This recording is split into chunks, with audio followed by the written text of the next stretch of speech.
we with season 3, we really have thought about it as trying to get back to what we made for season 1, like just really great character stories, kind of unprecedented access, more heart, more humor, just kind of like more relatability. And I think that like season 3 is like that perfect mix of kind of what we did, I thought, really well in season 1 and what we did well in season 2. And we have a team event, the President's Cup, which, it might not be the Ryder Cup, but like from the perspective of the characters we were following, it meant everything.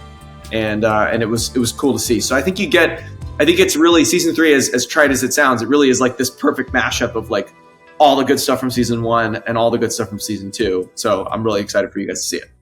What's up, Drop Pod listeners? You can check out new episodes of the Drop Podcast every Tuesday and Thursday, wherever you listen to podcasts.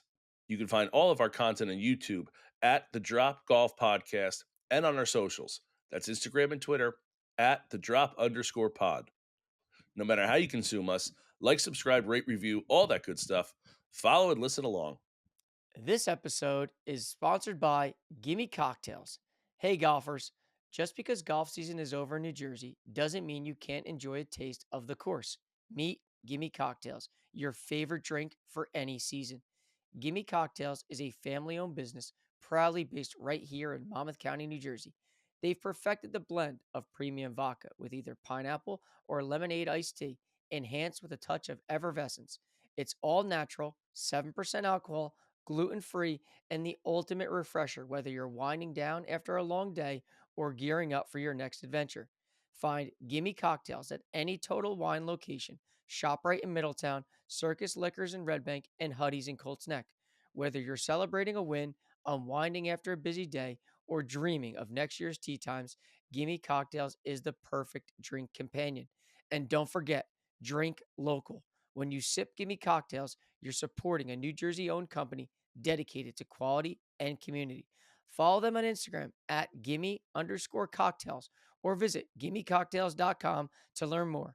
Cheers to drinking local. Gimme Cocktails. Pick it up.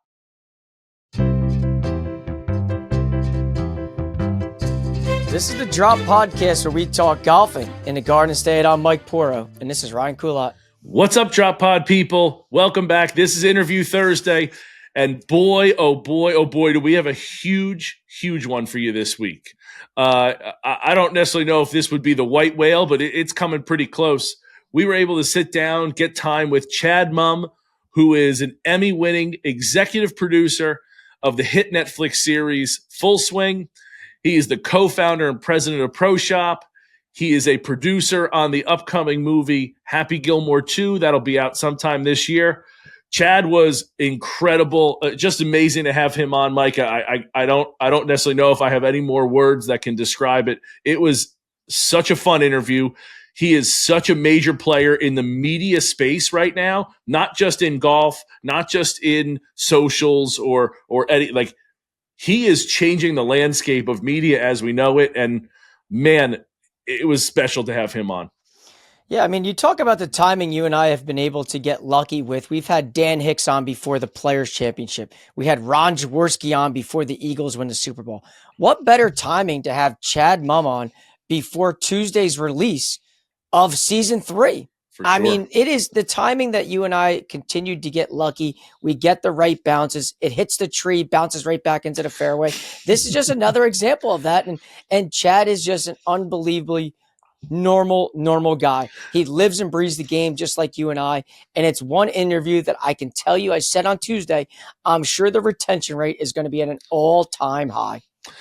You talk about hitting at the right time, Mike, and Chad mentions it, that Full Swing was supposed to come out before COVID, but COVID stopped it. It allowed it to kind of breathe a little bit more, to kind of build and mold the idea, and then came out when golf is booming post-COVID.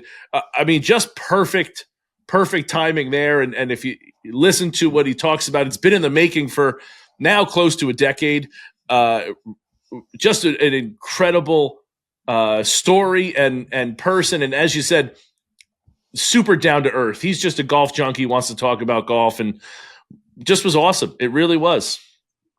So without further ado, we're not going to hold you up here. We're going to send you that interview with Chad. Enjoy.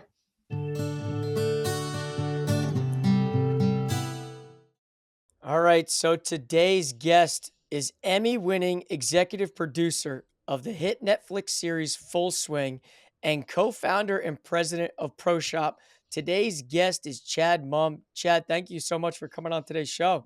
What up, boys? Good to see you. You I'm too. excited to be here. Oh man, the honor, the treat is all ours, man. It really is. Yeah, You know, listen, you it's guys just like you keep coming around. I just keep hearing about you guys. Like people I meet on my travels, executives on my team. The drop just comes up all the time. So I'm excited to finally make my long-awaited appearance. I mean, listen, it's a treat for oh us to yeah, it have is. someone like you on, and I might need to tell Ryan to cut that up a little bit and just put it in my audio for my phone.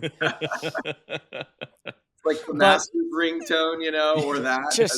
just I'm give it to my wife, let her put it on there for me. Yeah. Um, but listen, I there's so many different ways for us to dive into this whole thing with you, and obviously you spending a lot of time here in the Garden State over the past few months. Before I even get into that, let's talk a little bit about your background, how you got into the space you're in, how you got into this crazy game of golf that we all love. Tell us a little bit about you.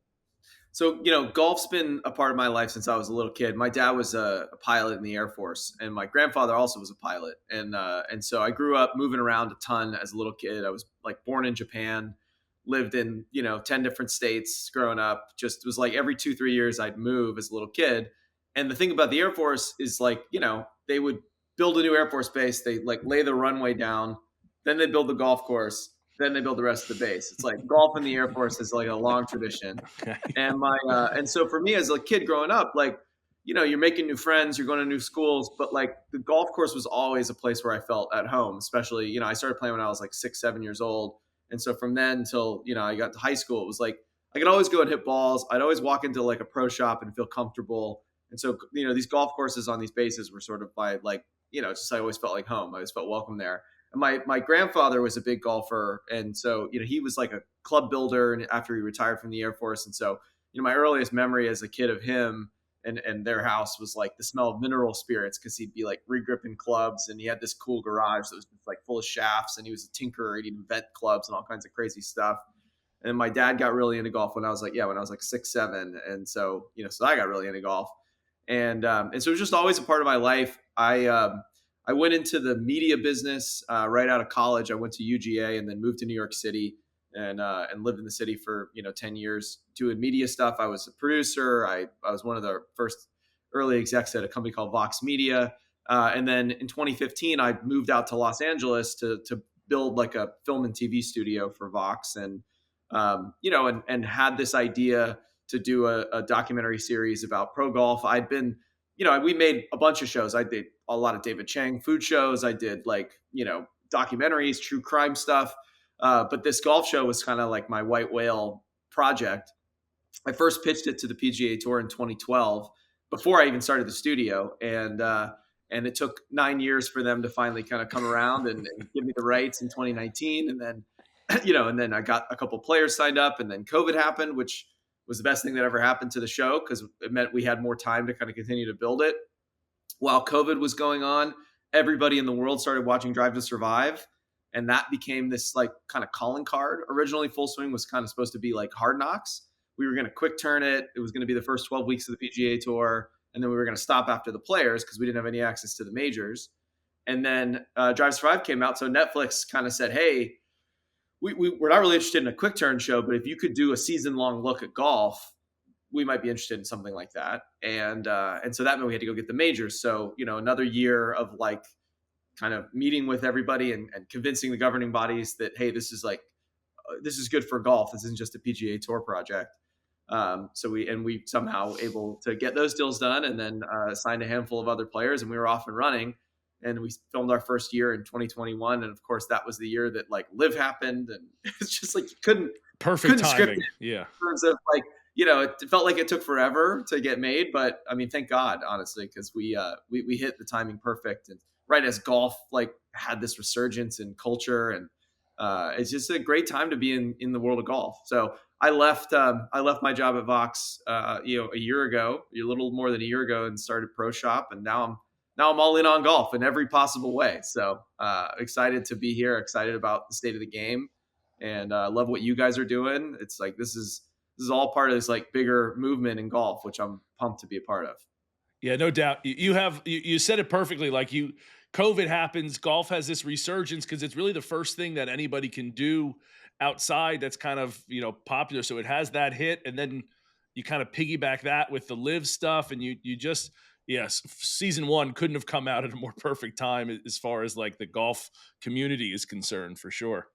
Crazy, crazy. So I got like a series of questions here on like the production of it, right? So how is it you're getting all these people to kind of come in and you're signing these players, and like when you're going through season one, you go in thinking like, okay, we got to get the mass of people, right? Obviously the golf sycophants are going to be into, you could just have catty conversations with players. People, golfers would love that. What's the thought process on trying to get the masses, like the people who don't play golf, like the person who works next to me doesn't know about golf, but she watches Full Swing. Like, what's the thought process in trying to get those people into it? Yeah, so I think we obviously figured that there'd never been anything like this in golf. And so we figured no matter what, the amount of access we had, the cameras in the locker rooms, the cameras in the cars on the way to and from, going home with players, like that was going to be revealing, in a way that no one really ever seen. So we knew we would get the golf sickos. And just the promise of this kind of unprecedented level of access we thought was going to kind of capture the general golf audience. But when you make a show on a platform like Netflix, it's like 200 million households. It's just so big. You have to think really broad and mainstream. And so the goal was always to tap into what I think makes golf such a compelling sort of sport from a narrative perspective, and that like these are individual golfers that are kind of on an island, and they don't have a lot of infrastructure around them the way that other pro athletes do. If you think about like the NBA or the NFL, it's like you have this massive team infrastructure. They've all got like comms teams. It's like very baked, and they're individuals, but they're on a part of a team. Built in for Golf them. is like, yeah, golf is like, it's just you out there. It's you and your caddy, maybe your manager, your wife, your family, but it's like they're all on an island, and ultimately you're kind of on your own. And I find that makes these like character stories really interesting, because it's like the highs and lows of golf are just, it's so maddening. It doesn't matter how good you are. It's like it's a sport where you lose more often than you win. And so that makes those wins like super, the highs are so high, but then the lows are also so low. And then everything in between, how all these different players like manage their lives and manage the difficult mental side of the golf game, the, sort of physical side of it. And then it's just like a sexy universe too. I think that's what ultimately sold like a general audience. It's like they're a bunch of young guys. They've like attractive wives or girlfriends. They're flying around on private jets. They're playing for millions of dollars. Looks like they're having a ton of fun doing it. They're not destroying their bodies. It's just like a really kind of sexy world. And you're bouncing around from like Jupiter, Florida, and a bunch of mansions to like Scottsdale, Arizona, and Waste Management and the Masters. It's just a pretty fun like universe to get thrown into. And the thing that we realized when we were spending a lot, as we spent a ton of time out on tour, it's like it's kind of like high school. It's this like traveling circus, but it's the same people in different cities over and over again. And these little like cliques form, and allegiances and alliances, and like who's hanging with who and who's up and who's down. It's like, it just reminded me of being in high school. It's just a fun world to dive into. And I think we thought, once we got into it, that like general audiences, you don't have to care about golf to really help it, or to really understand the show and be entertained by it. And that ultimately the golf stuff was just kind of the payoff of these character stories. And so I think we really nailed that in the first season, and that like set us up for kind of here we are a week before season 2 comes out, or season 3 comes out. And I feel like season 3 is it's our best one yet, because we've got like, we're now a fabric of that traveling circus, and these guys know us now, and we're in the locker room. They're just kind of, the first season they were like, okay, what are you guys doing here? And now they're like, hey, we're like we're part of the scene. And so, I just think our access continues to get better, and we get better at knowing what stories work, and which ones don't. And we can focus a lot more. I mean, we shoot a lot, obviously. You mentioned the production. It's like, I think on average each season we've shot close to 900 hours of footage with our sort of movie cameras. And then we bring in another like couple thousand hours of like broadcast footage and archive and historical stuff. And all that gets condensed down into sort of 6 hours of TV. And so, but we have gotten better at like picking stories that we know we don't have to throw out, So something you yeah, can follow. Yeah, exactly. Like we know it works. The New Jersey Golf Foundation, the charitable arm of the New Jersey PGA section, is proud to introduce the Heroes Tour coming in April 2025. The Heroes Tour will offer competitive golf opportunities at golf courses across the state for military veterans, active duty military personnel, and first responders, including law enforcement, EMTS, and fighter fighters. Proceeds from the Heroes Tour will support the continued growth of military programs offered by the New Jersey Golf Foundation, led by PGA Hope, helping our patriots everywhere. PGA Hope is a weekly rehabilitative golf program for veterans that is saving the lives of America's heroes in New Jersey and nationwide. Today, the program is offered in 15 counties across the state while positively impacting nearly 500 veterans annually. To support or learn more about the Heroes Tour, please visit njgolffoundation.org or call 732-465-1212. That's njgolffoundation.org or 732-465-1212.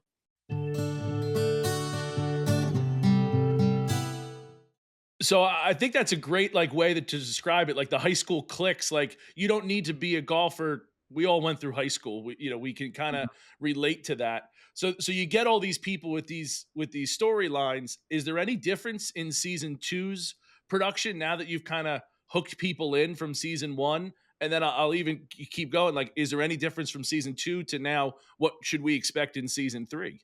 Yeah, I think that for season one, we really wanted it to be super broad. We were thinking like mainstream audience, reality TV fans, not just sports fans, but also general sports audiences. So it was like trying to make it appealing. I got a lot of crap from people about explaining the cut. Like that's still a running joke when we have like if you look at the official trailer launch on Netflix, like on their Instagram channel, like half the comments are like, "Will you explain what a cut is?" It's like, fair enough. But Right? but you had to, right? That was season one. You Yeah. knew you were trying to get a broader scope of people. I mean, we literally like define what a birdie is in the first episode. It's like but you got to remember, it's like this show's in 53 different languages. All over the world. It's like some people never watched a golf shot in their life, but they're gonna check this out. And they're gonna watch it.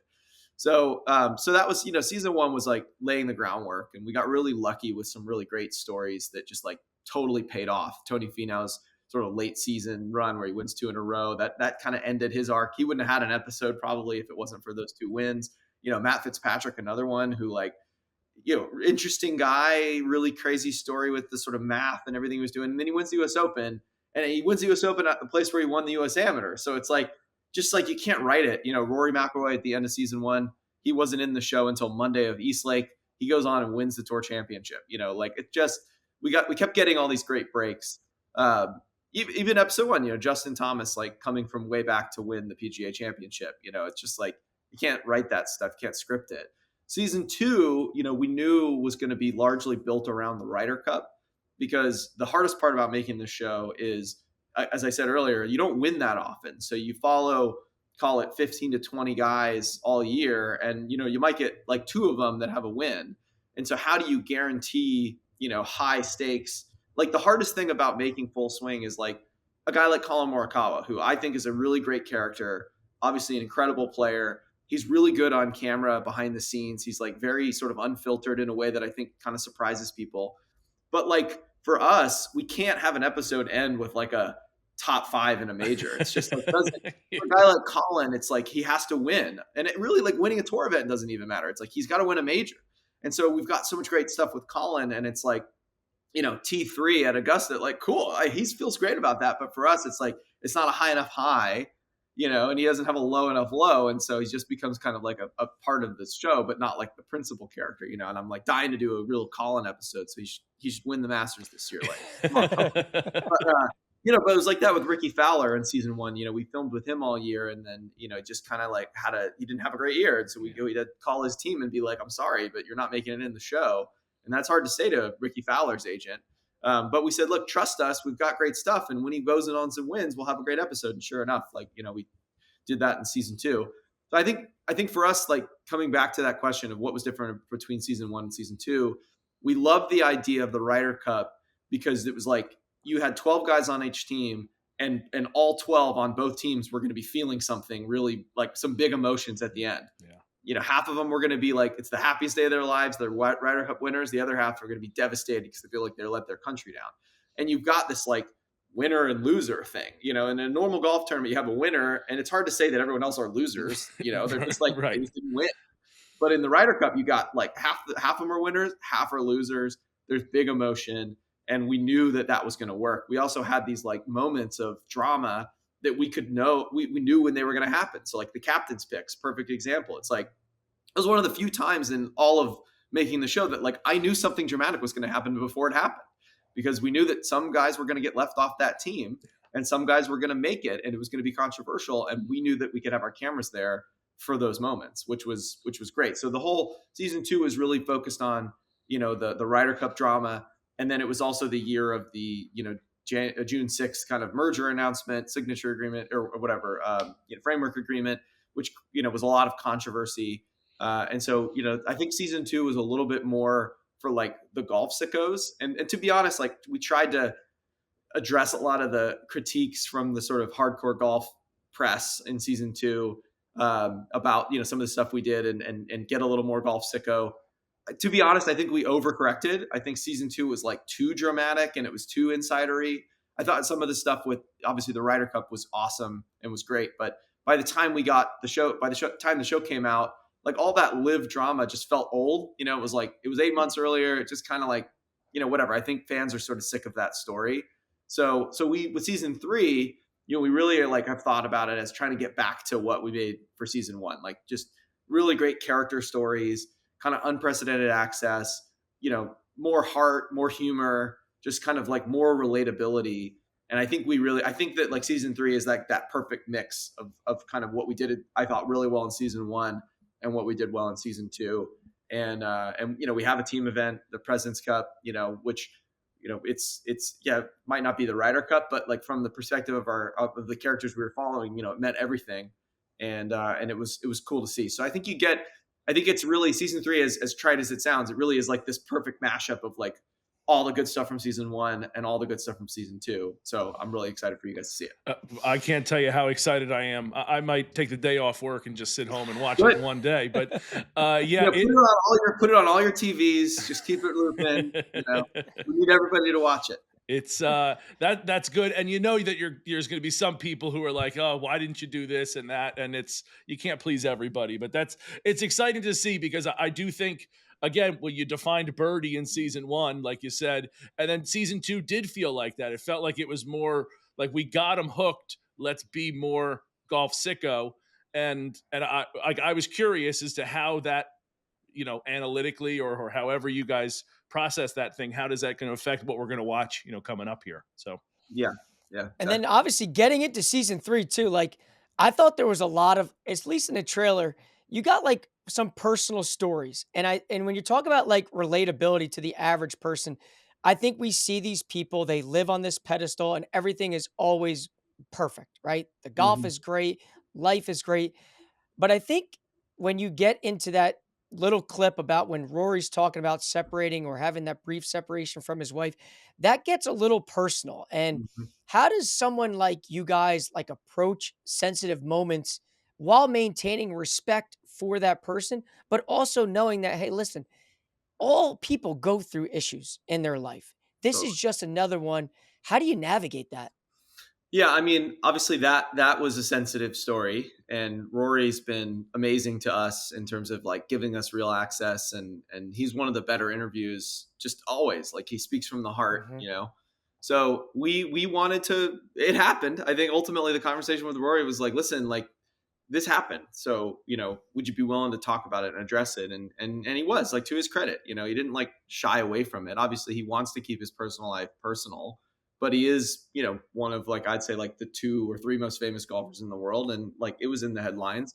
And what we really wanted to do was like explore how that maybe affected his golf a little bit. And so, he talked about like that the distraction of all of that, and obviously that kind of culminates in at Pinehurst this year, and I think his frustration of like not being able to get it done really feels real, and I think you want that out of your athletes. Like you want them to care, and you really feel it with Rory, like how much he cares. So it was good. It was really good, and I think like he was willing to go there as kind of as much as he's ever gone. It's not like he tells. It's not like you hear every single detail of that. That is his personal life and his private life, but he was great in sort of talking us through it. He's really good with that. He's very good at that kind of opening up, but still keeping, you know, I think we know more about Rory than we do most other golfers for as someone who Yeah, is as big as he is. So yeah, no question. He's always willing to speak from the heart and not really shy away from things. And I got to give him credit. I mean, you think about like the other, the previous generation guys like Tiger. It's like you didn't know anything about them. no, They same. were like they were shut down, and that's that was part of Tiger's like superpower. I think his ability to like no one knew what he was thinking. It kind of created this culture of fear around him, like from the media and also even just like other competitors. And this generation's like much more comfortable, on the, being on camera or being on social media, kind of speaking from the heart. I think it's great. I think it's a generational thing for one.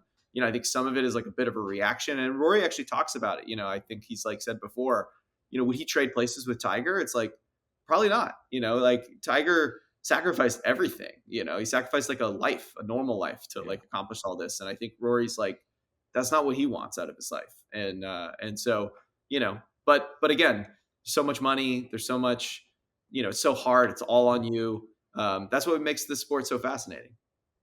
Yeah, No doubt. listen. I thought that was kind of interesting. First, looking ahead to season three, along with like finding new faces, and I think that's a common theme with the PGA Tour is finding this younger generation to kind of make them into, these big names that we've all kind of grown up, watched, saw win, and I think the way that you guys kind of like show off Minwoo Lee and Minjin Lee and how their little story kind of evolves is I think it brings light to, hey, listen, there are a lot of other stars on the PGA Tour that you just don't know.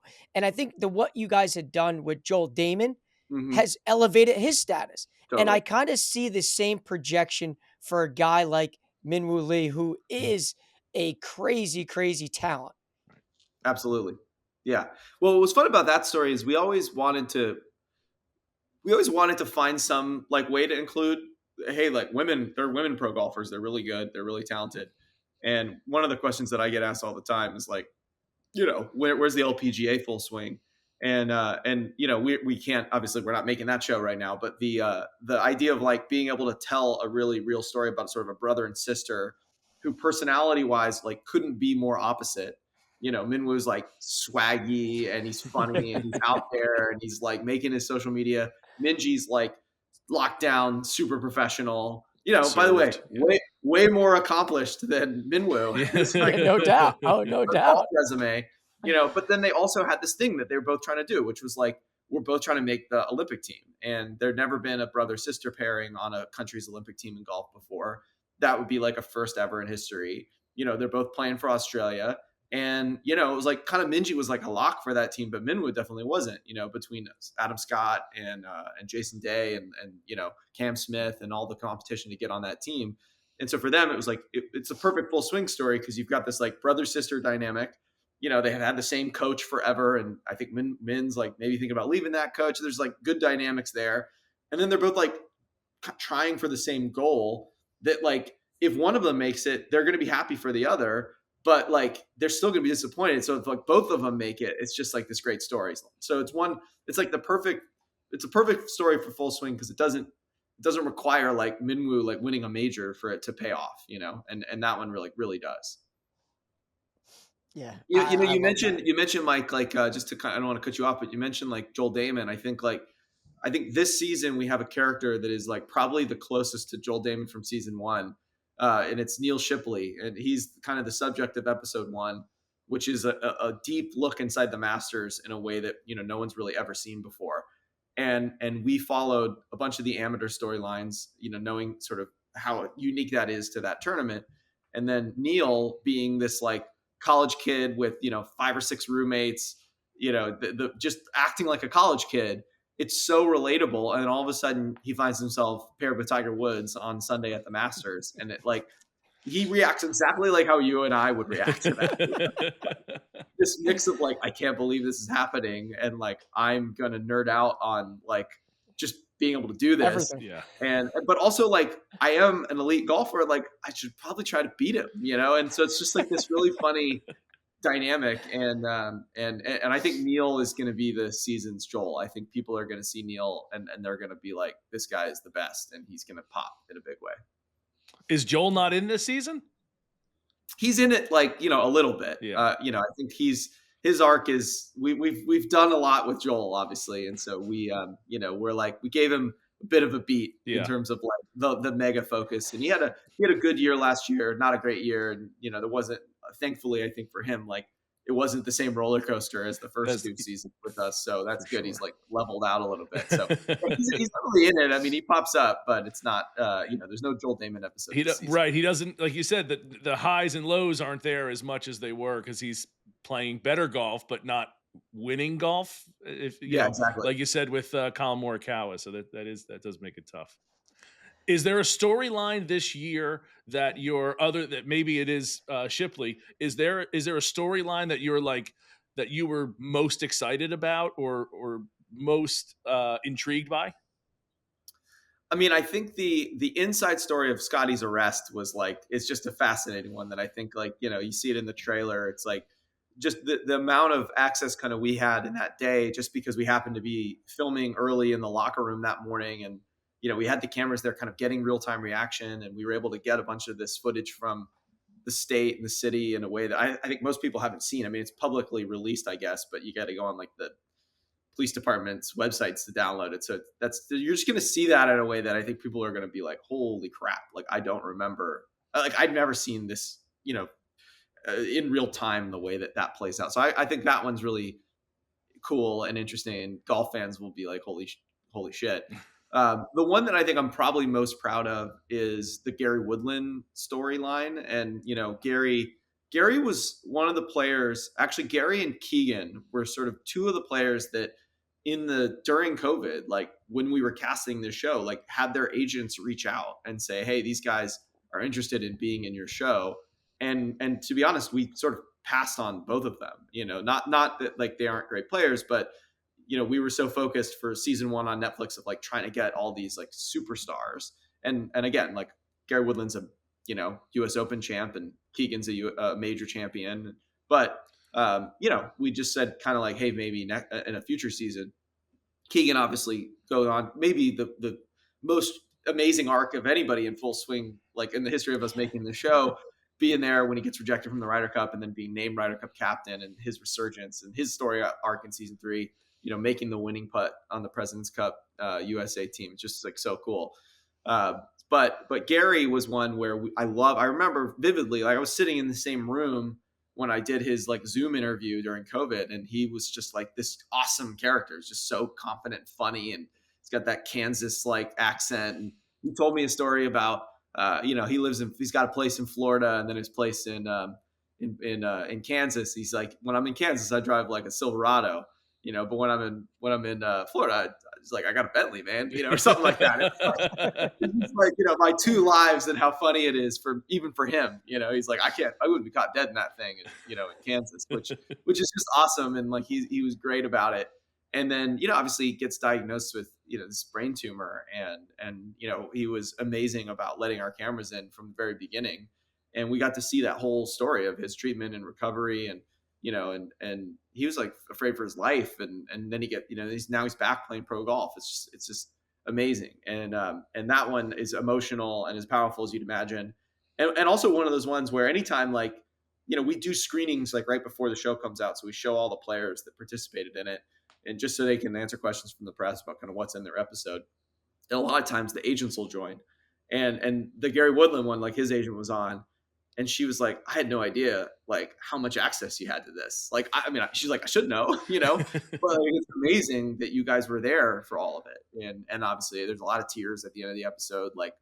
We're all crying on the Zoom watching it together. It's just it's cool, man. You get to do stuff like that. and that's what I think this show gets to do that it's hard to do in a lot of mainstream entertainment. It's like we can make you laugh, we can make you cry, we get you standing up, jumping out of your seat, fist pumping. It's just the full range of emotion that makes sports so good, and to be able to do that in golf, where historically people have thought, yeah, this is kind of a boring sport. I think, like, if anything, that I hope is the impact that Full Swing has and has had, is just like waking casual sports fans up to just like the drama that happens in this sport.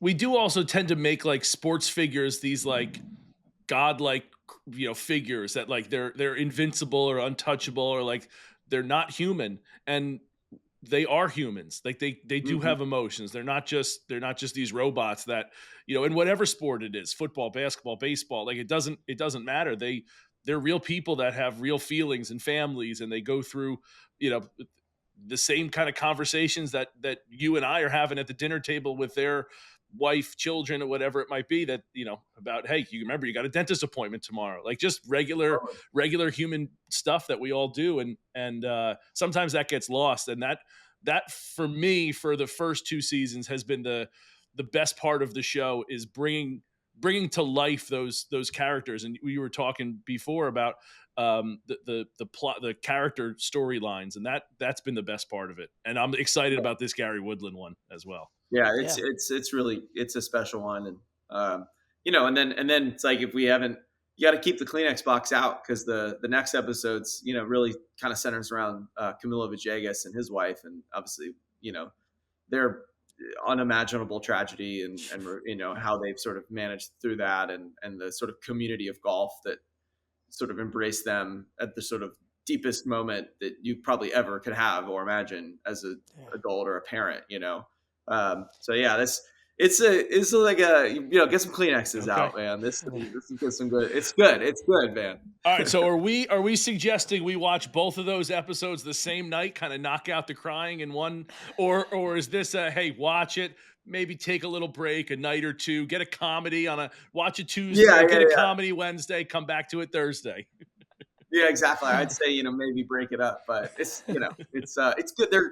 They are. It's like both of those episodes are ultimately like really has like a really positive outcome, and I think like it's not like you're just going to be deep in the doldrums of sadness, but again, it's like, it's what I think when we have the episodes that to me work the best are the ones that have like really high highs and really low lows, and these are like, those two just are a perfect example of what when the show's at its best, like what it does really well.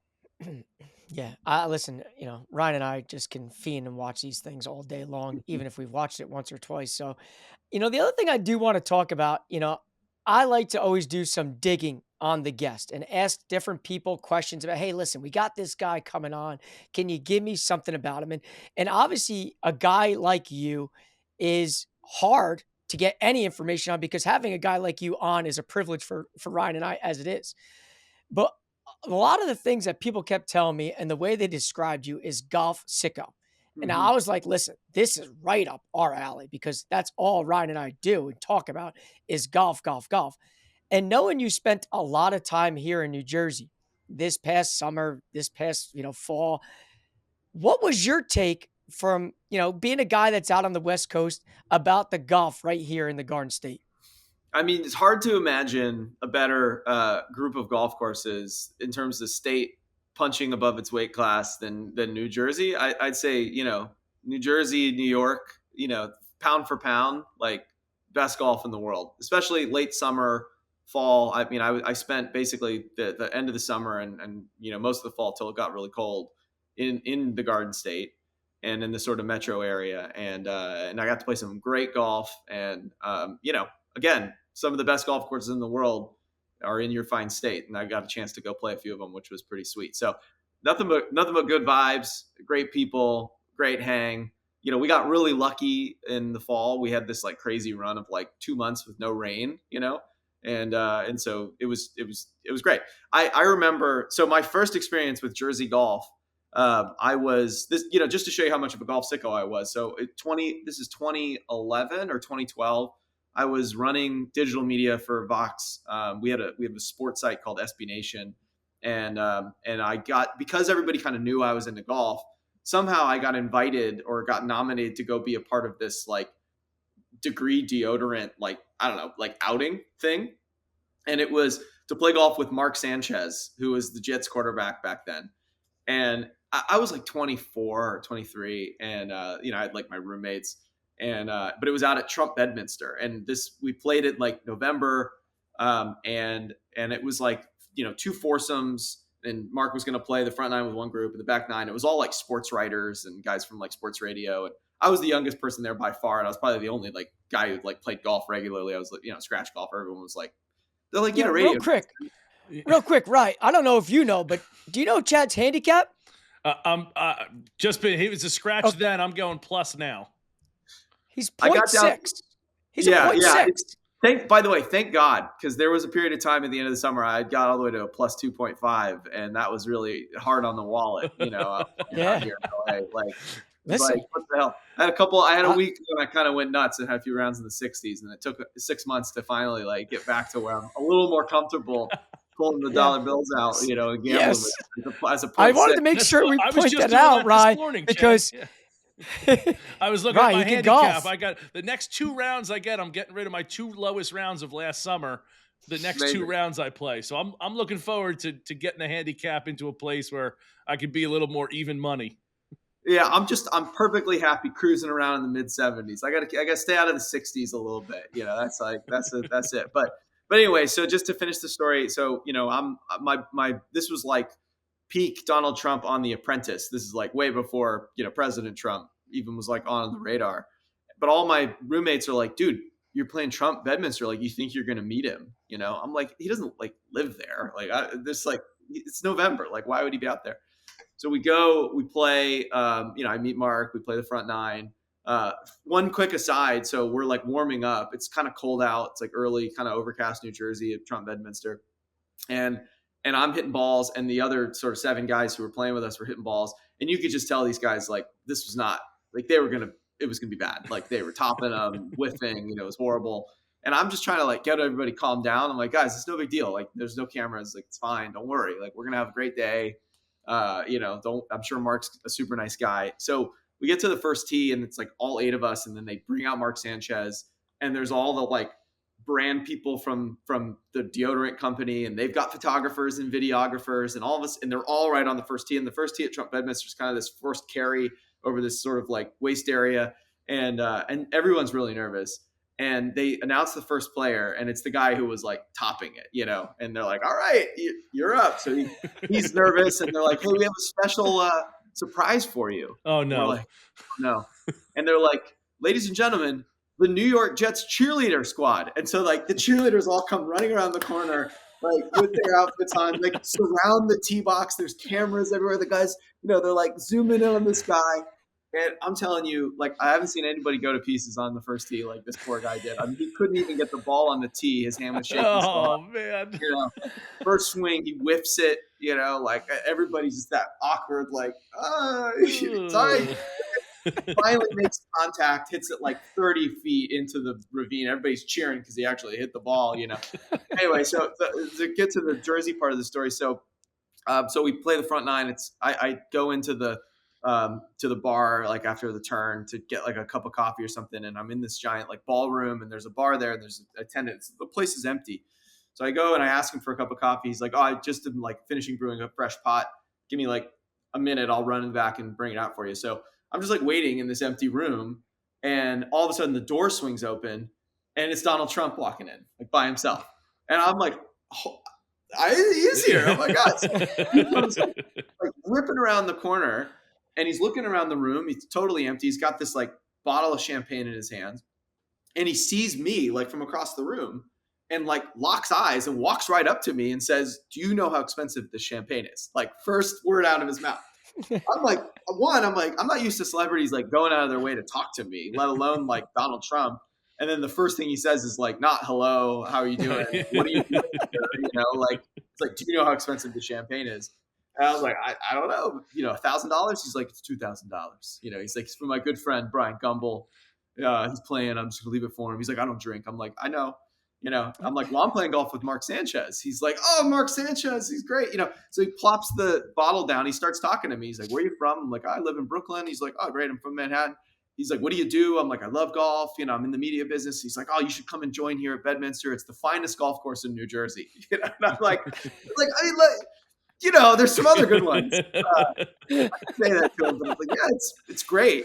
Congratulations. So he sits down and literally, like, we just talk about golf. He's like, what did you shoot on the front nine? I was like, I played pretty well. I shot 39. He's like, cool. I shot 38. Like about like what driver we're hitting. It was just like a golf nerd. It was awesome, and he was very charismatic and funny. And then the bartender comes back and oh, Mr. Trump, and he's like hands me my my cup of coffee, and Donald like gives him the champagne. He's like, give this to Mr. Gumble. Like, I'm on the tee. I got to go. And then like the bartender, we're just kind of standing there. The bartender looks at me and he goes, oh, that'd be $2. And then I look at Donald Trump, and then he looks at Donald Trump, and Donald goes, all right, hit him straight. And then walks out. I'm like, $2 out and give the guy money for my coffee and leave. He couldn't put it on his tab. But anyway, Donald at least thinks that Bedminster's the best course in New Jersey, but I think Pine Valley might have something to say about that. We'll have to get him on to ask him. Yeah, you should. He probably would come on. Honestly, he loves golf. I know he does. So out of the staying on the Happy Gilmore 2 kick here, what during it, like where I am and I'm repping it today with my Beacon Hill hat, like you were at Beacon, you were at Fiddler's. Do you have between the two sites? Is there something that stands out as far as your memory goes in like a scene or a shot or something in the movie that when it does come out that you're like, hey, this is going to hit, this is going to resonate? Like, is there something from that time here that you're like, man, that was really good? Well, we should set this up actually, because I don't even know if we set this up, but obviously we're talking about Happy Gilmore 2. Yes, sorry, I should have done that. All good. I'm one of the producers on the movie. It's probably not a secret anymore, but we filmed almost the entirety of the movie in New Jersey. Part of that was, the state has like some good filming tax credits, but I think the real reason is Adam's daughter is a freshman at NYU, so he could go spend her first semester. They can hang out on the weekends. Like he's an amazing like human being and like a really committed dad and husband. And like, of course he wasn't going to let his daughter like be alone in the city on the weekends. Like it was awesome. So, you're going to make your giant movie. Like let's do it close to where I can go visit her on the weekend, which is awesome. That's just everything you need to know about Sandler is just in that, but I got brought into the movie in the summer. I guess it was, the beginning of maybe late spring, but they were looking, he had made, obviously Happy Gilmore was like the second movie he ever made. It was really on a shoestring budget. And if you remember, they had like 2 golf cameos. They had like Lee Trevino for like 1 second in the movie. And then they had Mark Lai in like the bar scene, it was like and then the production was like, it was like shoestring. So it was, the big tour championship, it was not built out. But he in the intervening years, obviously, the budget for Happy Gilmore 2 significantly larger. But he made a basketball movie called Hustle, which if you haven't watched it on Netflix, fantastic movie. Yeah. Like great movie. One of the better sports movies I've seen in a long time. It really is. Yeah. Like, it's sort of like, it's like Uncut Gems, but like the PG-13 version, all about basketball. And what he did for that movie was he had like all the basketball was actual NBA players, and there was a ton of like real cameos. And so the basketball felt really authentic. And so, obviously tonally very different from Happy Gilmore 2, but he really wanted the golf in this movie to feel like way more like real golf. And he wanted like, the tournaments to feel like a real tournaments. He wanted like a bunch of pro golf cameos. And we're just like, let's fill it up. And so, the movie is being produced by Netflix and, and us and Happy Madison. But he I got to go like read the script. And mainly like the Netflix team was like, oh, you should talk to Chad. Like he knows all the golfers. He can probably get them to come out to the movie. And, they have a hard time like organizing their own schedule. So I went and like read the script in his office, which is, by the way, like a hilarious experience because you go in like the script's like super locked down. Like nobody knows, I can't talk about any of the plot, but you go in and you have to read it in person. So I go into the office, they like lock me in a conference room. For whatever reason, the script was like on a giant like 80-inch television because that's how they had it like secured.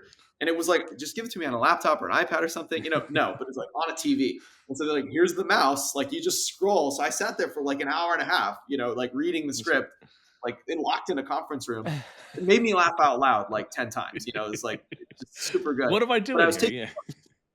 was taking notes, and as I like getting through, it's like 30 cameos of golfers. It's like every big name you'd ever, Jack Nicklaus, or Rory McIlroy, Bryson DeChambeau. They're just like in the movie. John Daly. You're like, oh my god.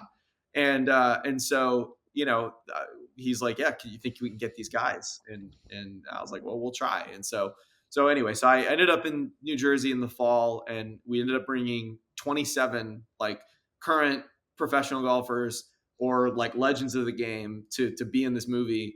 And they're not just like drive-bys. I mean, these guys were out there for like weeks at a time.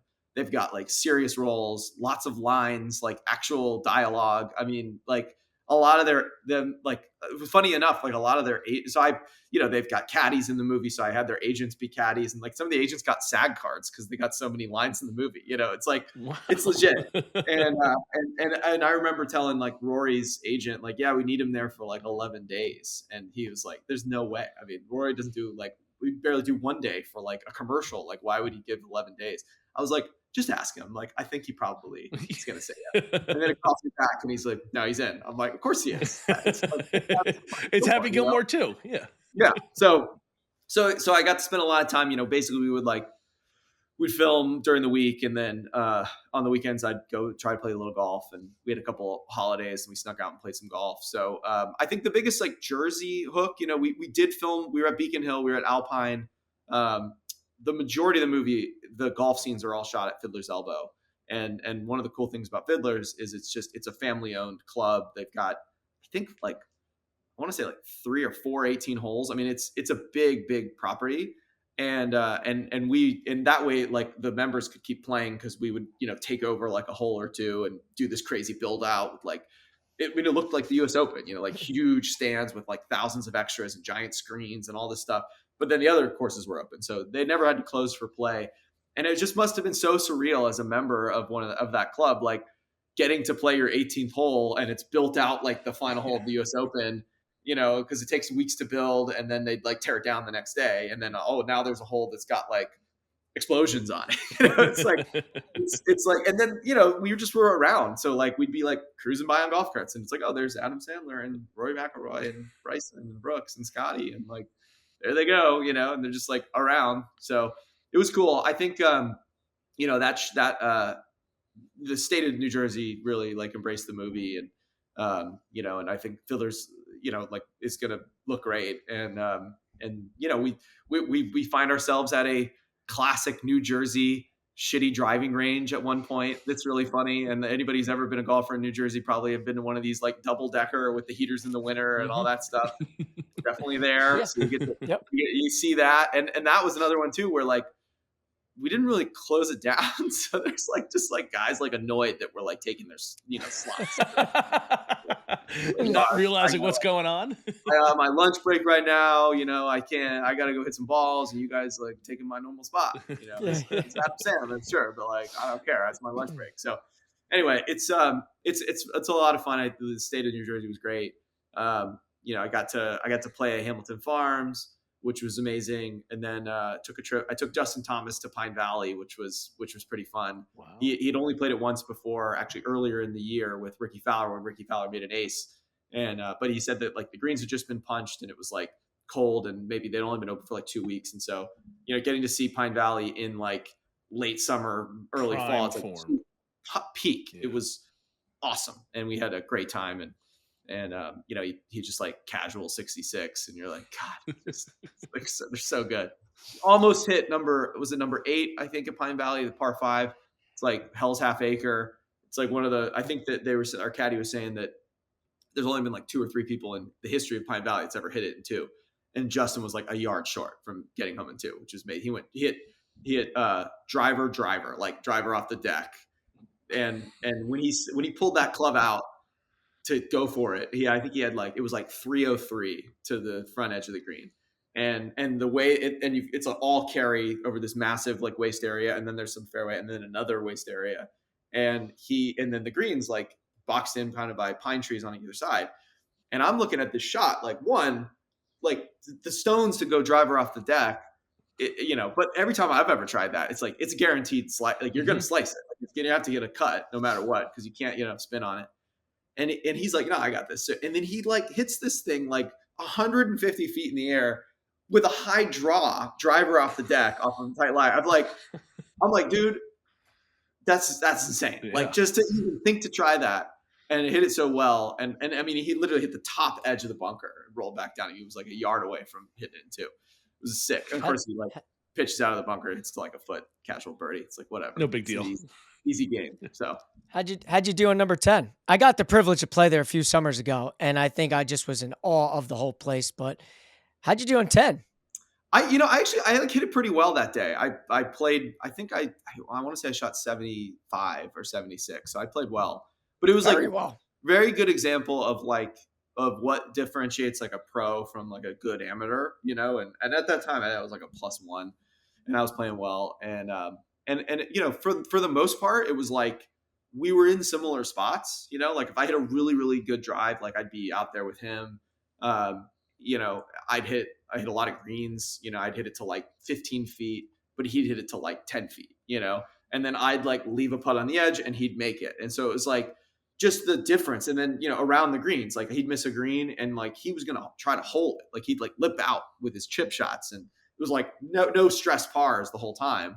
And then a couple of those like 10 footers go in, and then and then on the par fives, he's like guaranteed birdie. It's just like, it's amazing to see the difference. It wasn't like the ball striking was so out of my realm of comprehension, playing with these guys, because I was hitting it really well. But it was just like on the margins, it was just so much tighter. And over 18 holes, like there was a 10-shot difference between the two of us. Yeah. And you're like, and he kind of was like, it self-admitted, he was like, yeah, it was like a B- in terms of my game today, And you're just like, dude, A+ for me is like the best round ever. And for him, it's just like, oh yeah, a couple putts fall, like no big deal, like 66, Pine Valley, easy money. Crazy. Yeah, that's a special spot. I didn't realize how many pros are going to be in Happy Gilmore too. So yeah, I'm one of those guys that waited online to be in the movie. Yeah, extra? Did you make it in? I didn't. No. Oh my God, Ryan! I wish I would have known. Could have had you out. Believe me, I wish you had known as well. Yeah, I wish you had known too. There was the day that the day that you would have wanted to come. There was like a couple days where we did just the casting of the extras, and I don't want to give away the plot, but it was basically just like hot girls like day, like surrounded, and just like seeing them out there like on the golf, because it was playing a joke, but like that was a funny day to be out there, because you're like, where are we? Like it felt like you were in like a club, you're like, oh my God, that would have been a fun one to go. And all the guys that were out were like dressed like ridiculous. It was like being at like a Coachella or something. So that was a fun one. Yeah. But yeah, it was an awesome experience. Just to like put a little excitement back on Full Swing. So, we had cameras rolling the whole time for Full Swing while we were making Happy Gilmore 2. And so the first time that anybody's going to see, I never thought of that. Oh, cool. So like the first time anyone's going to see any real behind the scenes of Happy Gilmore is in episode 1 of season 3. So if you're curious, next week, February 25th, when Full Swing season 3 comes out, hit that play button, and the first 15 minutes, it's like you're going to see more of Happy Gilmore 2 behind the scenes than anyone's ever seen before, and it'll be the first time everybody kind of sees all the people that we had out. Very cool. There you go. Well, I'll say it here. If you need B-roll for Happy Gilmore 2 and you make your way back to Jersey, you let me know, and I'm here for you. Oh yeah. No, yeah, I had a blast. And Hamilton Farm, also amazing. I got connected with this guy, Chester Patterson, who's a really like elite player up there. I think he's maybe a multi-time Met Am champion. I think he had just won the like Met Amateur when we played. Yeah, he was a former guest of the show too. Yeah. Good friend of the show. Yeah. I did reach out to Chester about you too. He said he's a golf stick, so he can talk golf with the best of them. The funny part is when we got linked up, I got to him through Jordan Spieth's agent. So Jordan Spieth got his main agent, and then his other agent, this guy Jordan Lewittis, is a member out at Hamilton. And I was like, hey, I got a day. Like, can you hook me up at Hamilton? He was like, yeah, absolutely. There's this great guy, Chester. You should play with him. But I guess he didn't tell Chester anything about me other than like, hey, I have a friend that wants to play golf. So we go and I meet him, and one, like, I don't know if I know anything about me. I am like a diehard visor guy. So like tour visor. I've not worn a hat playing golf in 20 years. Like I'm visor all the way. So like me and Keith Mitchell, bro, like we're like this, visors all the way. So I get there, I meet Chester. He's also wearing a visor. I'm like, I like this guy. He's like a little tiny left-handed player who like does not miss the center of the club face. Just absolutely insanely good golfer. But we get to the first tee and he's like, yeah, so do you want to play, like there's like the whites, or what do you want to play? And he's thinking I'm like this Hollywood producer. I'm like, well, I don't know, like you want to play a little game? And he's like, well, he's like, I'm a pretty accomplished player. And I'm like, yeah, no, all right, fine, we'll figure it out on the second hole. And like we step up, I just like pipe once, like flush one right down the middle of the first hole, stick it to 10 feet. And he's like, oh, you're good. And I'm like, oh, play a little bit. He like looks me up on Jan. I'm like a +1. He's like, dude, what the hell? He's like, I can't believe that, like, Jordan never told me you were like good at golf. I was like, I mean, I don't know. I thought it might have preceded me. I don't know. But we had a great day out there. He's an incredibly good player. We had a lot of fun, and we've become friends since then. So Jersey golf was real good to me. Yeah, he's a great dude. It's a special spot. That spot. Did you get to play the par 3 course? Did you get to play the Hickory there? No, I had to get back to the city that night, so I didn't play the par 3. But I'll be back out there. That looks it looks like an amazing time. It's as advertised. It yeah, is, I bet. It's amazing. When we went up there, Mike didn't get to play the Hickory course, but Chester and I, like Mike had to go. Chester and I bounced around there for the Hickory course, and it was, each one of those holes would be the premier par 3 at any other place. Yeah, that's what he was telling me, and you could, we saw it when we were kind of getting onto the back nine. It just looks awesome. Yeah. So it'll be on my list. I'll be back. All right. Well, hey, and when you come back, you got 2 guys here that would love to play with you. So I'd love it. Let's do it. Let's set it up. I'm sure we could find a good spot too down here that you haven't played that you'd like to. So I do have one final question, because listen, I could just sit here and talk with you all day, and I'm sure you're saying like, I got to get going, but I think you, someone like you have, that golf itch like a lot of us do. And if you could put together your dream foursome, you being the 4th player, oh man, past or present, who would it be and where would you play? God, this is like, I should know this question. I feel like this is like such a obvious question to get asked, but no one's really actually ever asked me that. So I have to go off the cuff here. I would, part of me would be like all sentimental. Oh, my grandpa, my dad, all that stuff. But my dad doesn't really play golf anymore. My grandfather, by the way, still alive. About to turn 90 this year.